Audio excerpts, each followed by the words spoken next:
Knowledge is power when it comes to the success in the stock market, right? So if you want to be successful here, you need to know how to invest. You need to know how to trade. But the fact is, and any successful person in this industry would tell you that learning how to invest or learning how to trade is actually not that hard, right? What is harder is to master your own mind, master your own emotions, and master your own biases. And one such cognitive bias is anchoring bias. And this is what we will discuss in this video. And in order to explain it, I'm going to take three different types of examples. One from real life, one from investing, and one from trading. And which is actually one of the trades which I took today. Right, so this video is going to be fun. It's going to be interesting. You're going to learn a lot. But first, let's start with the basic question that what is anchoring bias? Okay, so for explaining that, let's play a little game. Let's say you're an international art collector.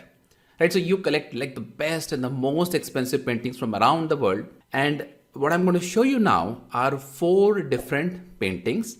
And you have to guess whether you would pay at least $1 million for each of those paintings or not, right? Okay, ready? Okay, so this first painting right here is called The Card Players. It was made by a French artist in 1892.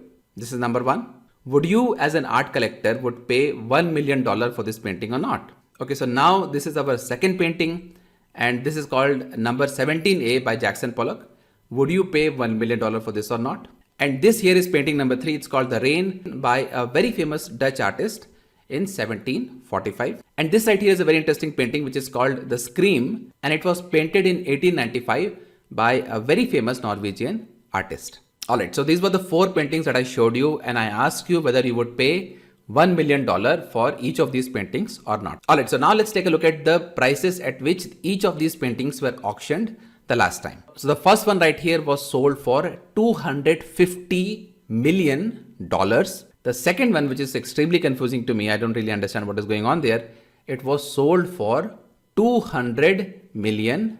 And the third one right here about this ghost, it was sold for $119 million. And the last painting was auctioned.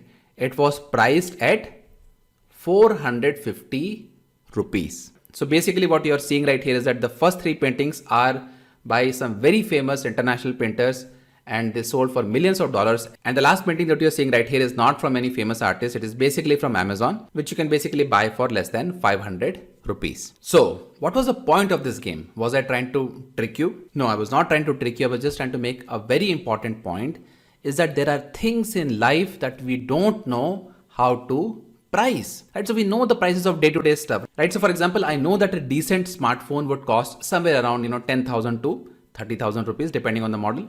So I'm not really going to pay 2 lakh rupees for a normal Samsung phone. In the same way, I know that the flight from Hyderabad to Mumbai costs typically about 5,000 rupees.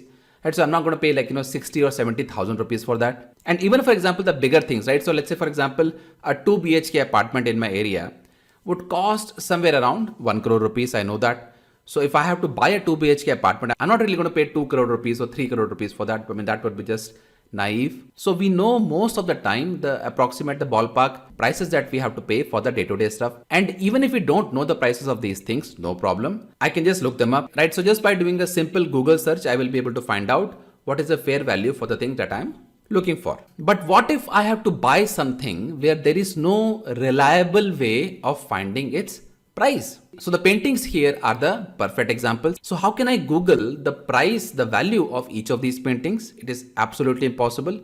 So unless I am an abstract art enthusiast or an experienced collector, I don't have the skills or the experience to value any painting. I mean, forget about Da Vinci or Van Gogh or Michelangelo. I cannot even guess the price of a painting that I see on Amazon unless they tell me how much it is worth. So when we are faced with situations where there is no clear way of knowing the price of something, we try to look for a reference point to start. And sometimes we come up with those reference points and sometimes someone else provides that for us. For example, in the case of these paintings, I gave you the reference point of $1 million and you used that value as an anchor to estimate the prices of all the given paintings. So this is called the anchoring bias. We use these anchor values to come up with a fair value of anything that we are not able to reliably gauge. Now using these anchors, sometimes we reach at reasonable valuations, but sometimes we reach at some really crazy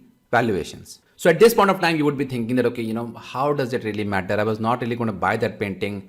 Doesn't matter it was $150 million or 450 rupees. This anchoring bias seems to be some theoretical concept. It doesn't really affect me. Well, that's not true. The effect of anchoring bias is much wider and deeper than you realize, right? So let me give you a real life example to explain that. So let's say you're decorating your new house and you want to buy a new sofa, right? So this is your dream house. You want to make it beautiful. You want to make it nice. So you want to have the best furniture that you can find. Now, every weekend you're going out to different showrooms. You're trying to figure out, which sofa would suit the best for your living room. But what you realize is that these sofas, they come in a lot of varieties. Some of them are very cheap, as cheap as 10,000 rupees.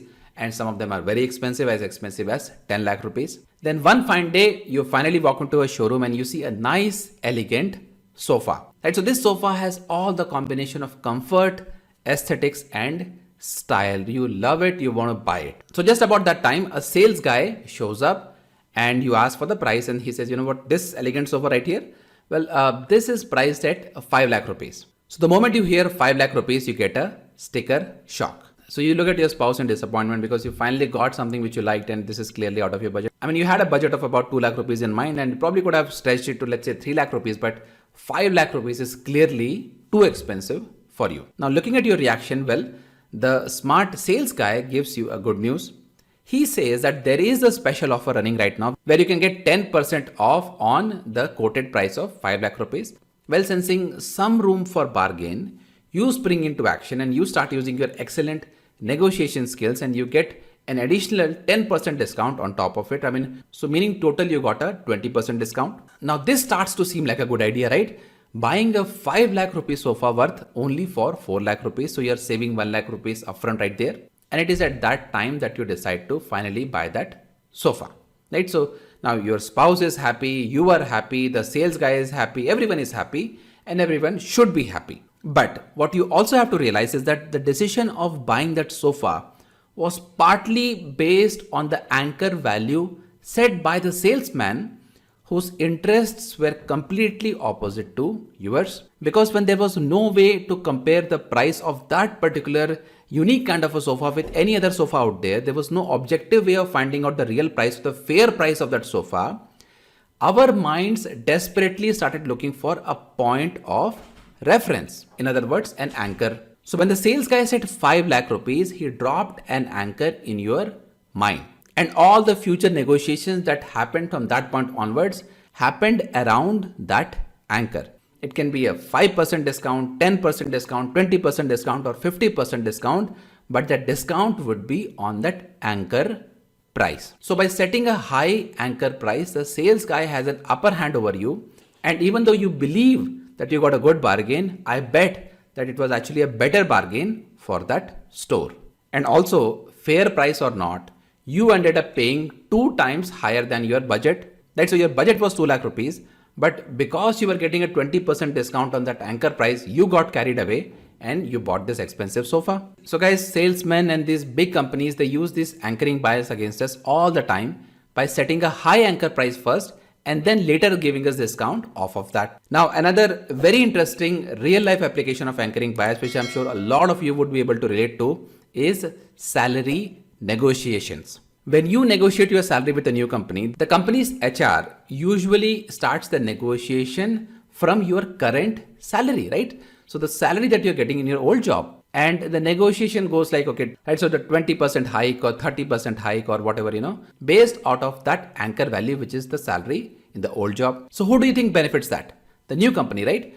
Because instead of paying you based on what you are worth to this company, they are very conveniently picking a lower anchor value and negotiating based on that. And if you go, let's say, too far from that anchor value, let's say you are asking for a 50% hike, they will remind you very conveniently that, hey, come on, don't be unreasonable, right? So these guys are smart. They know how to use the anchoring bias against you. So the next time you're going for a salary negotiation, make sure that they don't use your previous salary as an anchor value and lowball you, and you end up taking a lower salary just because of the anchoring bias. So guys, this was the core concept of anchoring bias, and it has 3 main components to it, right? Number 1, there is something which is unique, whose value is hard to judge. It can be a painting, or it can be a sofa, or it can be your next salary. So when we are faced with these kind of circumstances, number two, we rely on an anchor value to begin the process of finding a fair value. And number three, all the future analysis and conversations and negotiations, they happen around the anchor value and hence creating an anchoring bias. Okay, so now let's take another flavor of anchoring bias, and this time we will go in the real world of investing where there is no salesman, there is no company who's there to take advantage of the lack of our knowledge. So let's see how the anchoring bias affects us in the world of investing. Well, stocks are not that different, right? Just like that abstract painting or that beautiful sofa, what is the fair value of a stock, right? So what is the fair value of Reliance? What is the fair value of Infosys? Or what is the fair value of Yes Bank for that matter? So the concept of fair value is probably one of the hardest questions to answer for any investor, let alone a retail investor, right? So most of us, we have no idea how to arrive at the fair value or the intrinsic value of any stock. So what do? We drop mental anchors in order to come up with some investment decisions. So let me give you guys one example from my own life where I was affected severely by this anchoring bias, and that is in the case of Mindtree. So somewhere in November 2017, I wanted to buy Mindtree. So I placed an order of 500 rupees to buy Mindtree. So what happened on that day was, out of all the shares that I wanted to buy, only one quantity got accepted and everything else was not filled, right? I was only able to buy one share of Mindtree on that day for 500 rupees. Now this share that I bought at 500 rupees started acting as a mental anchor for my further decisions, right? So now of course I wanted to buy more shares of Mindtree, but because the prices started running up, I started waiting for the prices to come down to 500 rupees because of the mental anchor of 500 rupees which was there in my mind. So see what happened next, right? So you can see that Mindtree just kept going on and on and on. From 500 rupees, Mindtree went all the way up to 1000 rupees. And all this time I was sitting in frustration with just one share of Mindtree because I could not make myself buying Mindtree at a higher price than that 500 rupees of anchor price that I had in mind. But that is not the complete story, because the market gave me two more opportunities. The one time when the stock corrected from 1200 rupees all the way to 800 rupees. And the next time when Mindtree got acquired by L&T, right? At that time also the stock came down to somewhere around 700 rupees. But because I was so much fascinated, I was so much anchored with the price of 500 rupees, I was waiting and waiting and waiting for Mindtree to come down to 500, and that did not happen. So I missed three opportunities to buy Mindtree. So after missing these three opportunities, I finally learned my lesson and I figured out that, okay, if I have to buy the shares of Mindtree, I cannot rely on this random anchor of one share of 500 rupees. I need to find the fair value of Mindtree, and based on the discounted cash flow and some of the other models that I use, I came up with a fair value of 800 rupees for Mindtree. And because of the COVID situation, when the market came down and the stock of Mindtree also came down, I was able to buy the shares of Mindtree finally. So the market gave me 4 opportunities and I missed 3 of them purely because of the anchoring bias. Fortunately, I got the 4th opportunity, and now you can see the stock of Mindtree has rallied from 750 rupees all the way to 2500 rupees, right? So if I had not shaken off that anchoring bias out of my mind, I would never ever would have caught this stock, and I never would have made any serious money from this particular stock. See, the one thing that you have to realize is that stocks, they are evolving, right? The companies are evolving. For example, Mindtree is growing its revenue, it's increasing its profitability every day, and I'm just stuck in the past with some random number which came to my mind, right? That is not really smart. I need to be able to shake off that value and come up with a fair valuation based on the current circumstance and the future growth prospects of this company, rather than relying on some random number. So up until now, guys, we have taken example from real life, we have taken example from the world of investing, right? So now let me take an example from the world of trading to illustrate how the anchoring bias can affect traders as well. So this morning when the market was showing weakness, I took a short position on Bank Nifty right around the top, right? So somewhere around 35,300, I took a short position. But because I was not sure whether the market was going to go down or not, I came out of that position a little too quickly. But later on, when the market continued showing more and more weakness, I was reluctant to initiate a fresh short position because I saw the price of this option going down. And once I had seen that higher price, my mind was not ready to get back into the trade at a lower price, right? So I was kind of negotiating with the market. I was bargaining with the market that, give me the same price that I got in the morning, But the market said, no, I don't want to give you the same price because you had the opportunity. You lost that opportunity. Now this is the real price right now. You want to take it. You can take it. If you don't want to take it, that's up to you, right? And because of that, I completely missed this opportunity on the downside. So the bottom line here is that the anchoring price that we have in our mind is just in our mind, right? The market doesn't care about that. So if you want to be a real trader, you need to question the anchor prices that you have in your mind, and only then you can flow with the market the way you should. Otherwise, you will always be stuck in the past and keep missing opportunities like I did. So guys, we spent a lot of time understanding anchoring bias, not just in the context of real life, but also in the context of investing in, right? So now the question arrives that how do we overcome anchoring bias? Although I don't have any advice for you to buy an expensive painting or an expensive sofa or negotiate your next salary, I do have an advice for you when it comes to investing in trading. In investing, you should decide the fair value of a stock using objective pricing models rather than coming up with some random number that you saw the stock trading at some point of time. So if you rely on these objective models, you most likely will be able to overcome the anchoring bias. And when it comes to trading, forget about the price at which you entered into your previous trades, right? That is a bad anchor. You should not focus on what the price was. You should focus on what the price would be and trade based on that. Your previous trades or your entry into the current trade is an absolute bad anchor, whether to get out of the trade or stay in that trade. So with that little piece of advice, I'm just going to wrap this video up. I hope that you guys learned something new today.